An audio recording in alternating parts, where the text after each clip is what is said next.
It's funny that how many times the word connection came up this morning, because we didn't plan it ahead of time. In fact, that's exactly what I'm going to talk about the fact that music is one of the most powerful ways to connect people together, to connect us to ourselves. And I've actually spent quite a long time trying to find every possible way to connect people to music. Musicians, but people who just love music and aren't necessarily trained as musicians. And I'm going to tell you a little bit about that. And I use a lot of technology for this work, and when you try to find new ways of expressing music and participating in music, unusual things happen. So I started out playing cello. I think that's the one picture left of me that I don't have curly hair in. So I started out playing kind of normal cello. By the time I was in high school, I was bending the cello and making it make sounds it wasn't meant to make and wiring it. And eventually I decided to make my own cellos. So this is a cello called a hypercello I made for Yo-Yo Ma. And it's a cello that measures the way Yo-Yo plays it. So it measures how loud or soft or where the emphasis is. And depending on how he plays, the cello can turn into a voice or a flute or an orchestra just by his interpretation. And this is kind of what it looks like with him playing that instrument. I'll play you some sound in a minute. But unusual things happen when you try to build a totally new cello for somebody like Yo-Yo Ma. So it turned out that the bow that we used, we measured it by sending electricity through the bow, put a little antenna on the cello, and when the measurement came back, it was all wrong. And it turned out that when Yo-Yo's hand got close to the antenna, the measurement changed, and it turned out his body was absorbing the electricity. So it turned out that we'd invented a way to measure not just Yo-Yo playing the cello, but anybody gesturing. So it turns out that the instrument we made right after the cello, by funny coincidence, was, anybody recognize this person? You're going to see him in a minute. That's Penn Jillette. And so we made a chair that measured the way you moved when you sat in the chair, called a sensor chair. And we actually worked on a music magic trick, actually a kind of an opera with Penn and Teller with this fantastic chair. And it turned out that the combination of measuring Yo-Yo Ma, moving gestures in the air, thinking about everybody being able to make music, led to something else which you've probably heard of, which is Guitar Hero and Rock Band, which grew out of my lab. And so we make all kinds of things like that, and we still do. Actually, just the other day, the guys who made Guitar Hero, my students, came back and showed their new game, Fantasia, which comes out next week with Disney, and it's totally, totally different, pretty interesting. And this, in turn, the fact that you could measure anybody making music and expressing themselves led to the idea that perhaps we can make music accessible to people who can't express themselves at all. So we do a lot of work with health, and either for improving health or making connections. This is someone named Dan Elsey who has cerebral palsy, so he can't speak. He has a lot of difficulty moving, but it turns out he's fantastic at music. We made a special head tracking device for him, kind of like Yo-Yo Ma's bow, and now he can compose his own music using our software, and he can perform it for the public.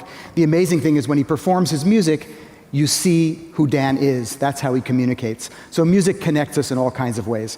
I've been really fortunate because I do this work at the MIT Media Lab, which is a place that brings together people with all kinds of different backgrounds to try to make the quality of life better. We used to call it an interdisciplinary place. Now we kind of tongue-in-cheek call it anti-disciplinary, because it's a place for people trying to solve big problems for people, and it doesn't matter.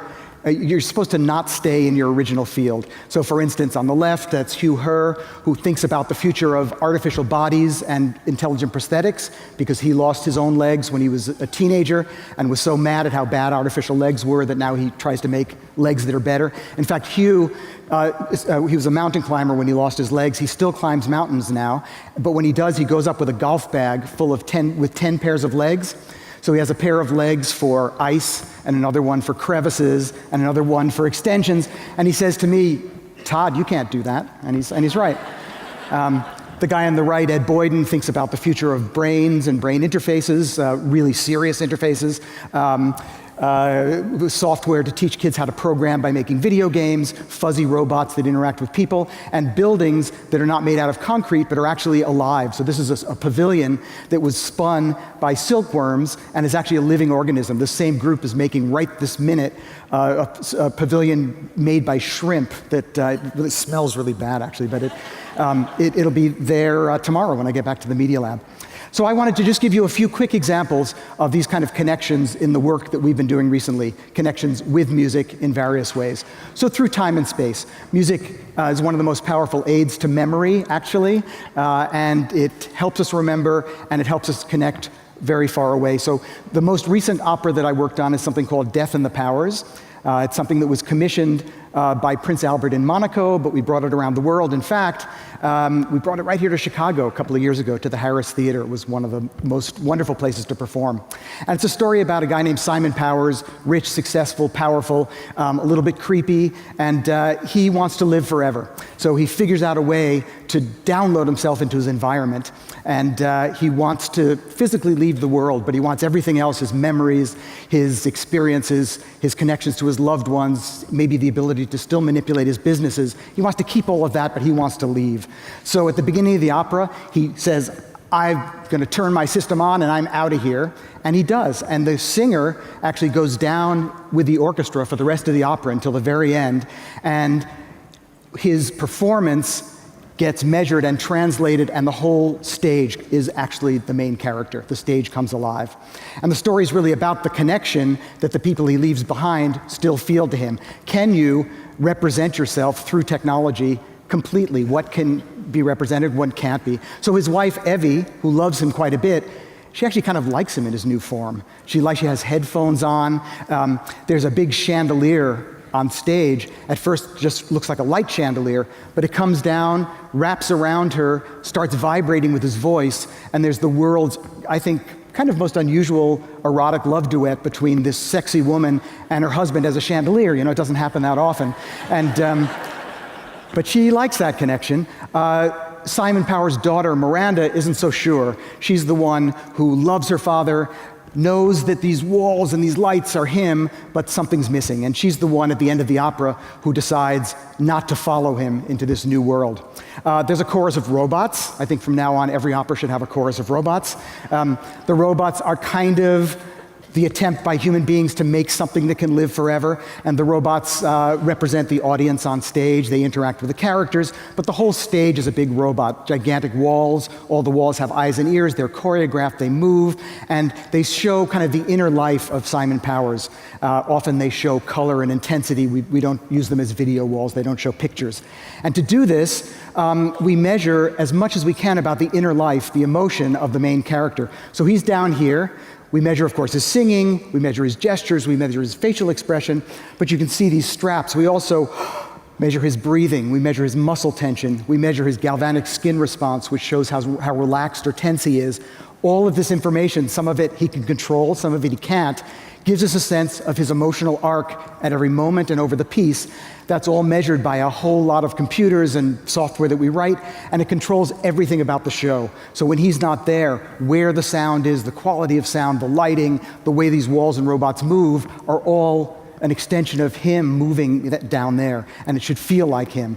So the audience, we're not doing a trick.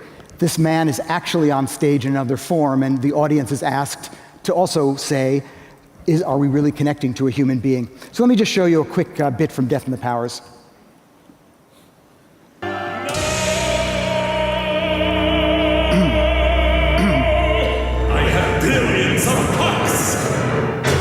I can still sign tracks.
There you go. The robots get the last word. Now, you've seen it all in 2 minutes. You don't have to go see the opera.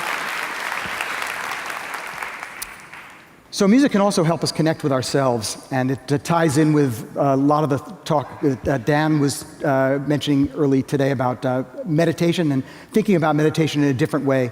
We're working right now on a project called Vocal Vibrations, which is an attempt to use everybody's voice as an exploration for yourself. Not just the sound of your voice, but the experience of singing and the feel that the vibrations of your voice make throughout your whole body if you're sensitive to them. So this is something that we built. It's running right now in Paris, and it's about to open up in Boston. And should hear this, it's soft. So we set up an environment we call the chapel, where people come in, and you're invited to come and listen to music which I made out of voices. And one thing about this music is that it keeps changing, but there's always, this note is always there. So while I'm talking, you might see, if you can always hear that note, no matter what happens. So people come in and listen. We ask them to find that note, and then we invite you into a private room. In the private room, there's a chair. We give you a microphone, a pair of headphones, and this new device that we invented called the orb. And here, you listen to another piece with the same material. This time we ask you to sing that note, and to follow whatever changes the music makes. And the vibration from your voice is translated into this orb.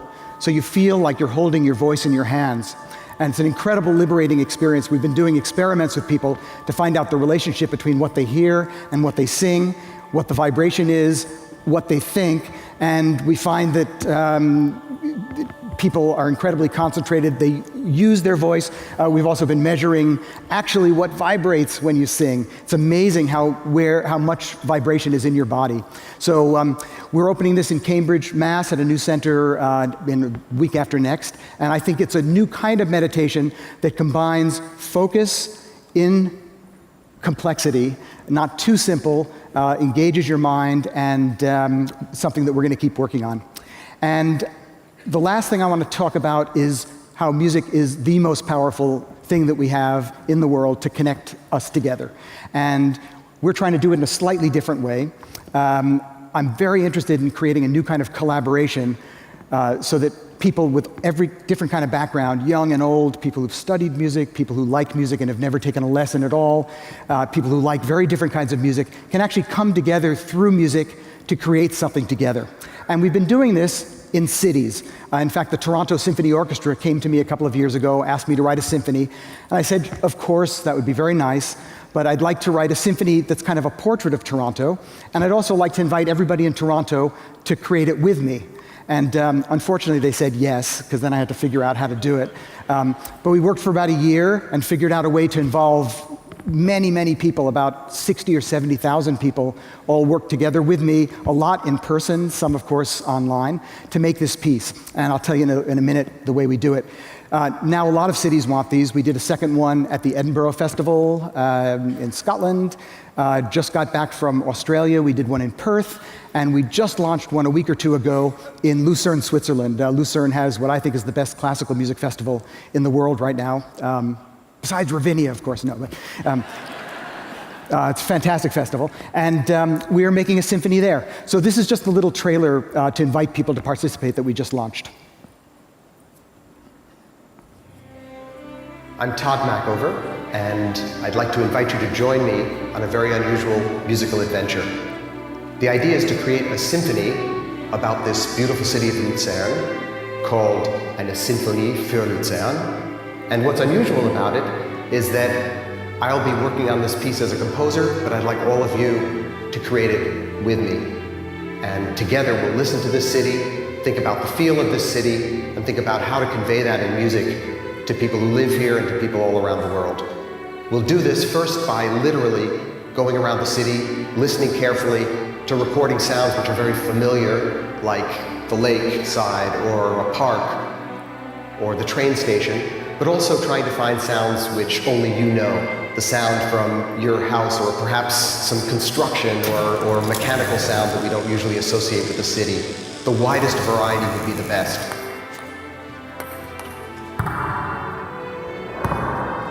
You can go and record these sounds, find out how to record, and send them to this address. As the project develops, we'll have many different ways that people can participate, by improvising, by singing, by combining sounds together with special apps that we're going to make with my team at the MIT Media Lab back in Boston. And little by little, between now and the summer 2015, all of our ideas will come together. We'll decide what the story of the piece is, what the theme, what the feeling is, until we have this symphony which represents this city in a very, very different way. So this project, Eine Symphonie für Luzern, begins now. And I invite all of you to collaborate with me and to make this musical portrait of Luzern.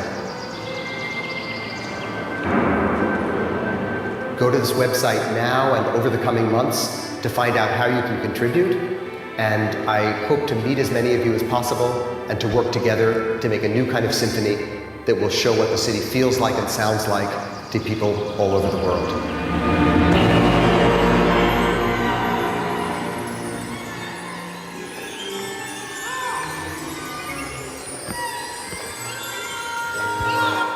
And if you have a summer home in Lucerne, you could contribute. That would be really great.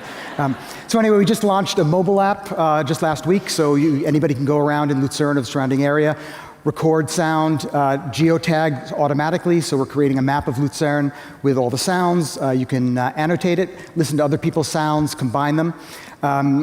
People are getting all kinds of things. I love this, look, the cow, right on cue. Kind of a solo cow in the middle there. It's amazing what you can find. We make software that lets people make compositions on their own and trade them using these sounds. So this is something called constellation, where each sound is analyzed, turned into a dot like a star constellation, and by drawing your mouse through them, depending on how you draw and where you draw, it combines them. You post that online, and people can morph it and add to it. That can become part of the composition. We have software called Hyperscore, which lets people, especially children, draw lines in color and turns that into orchestral music, so people make portraits. I can put a melody online, and people can kind of spray paint the melody and turn that into something that they like. These are all traded again and can become part of the piece. I meet with all kinds of musicians, from orchestra on the top left to alpenhorn players. On the bottom, that's a chorus of yodelers, believe it or not. They actually exist. So we did a whole session about making new kinds of music with yodeling. I take all of this material back to my studio. I have an 18th century barn outside of Boston, and decide how it fits together, post my ideas online, trade with people, and turn it into a regular score. And I thought, just before I stop, I'll play you just a little bit. That's not Lucerne. Where's that from? Perth. Yeah, that's Australia. So I'll play you just about 40 seconds of what one of these sounds like when it's all together. This is the excerpts from the Symphony of Perth, and then I'll just wrap it up.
So composing together is a great way to bring a city together.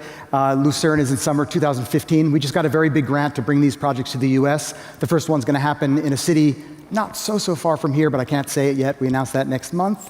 And music, the thing to remember, I think, is that music, if you think about it as the most powerful form of connection, can really lead to empathy between people, or actually Brad said it best, to a kind of love of people who you otherwise wouldn't know. Thank you very much. Thank you.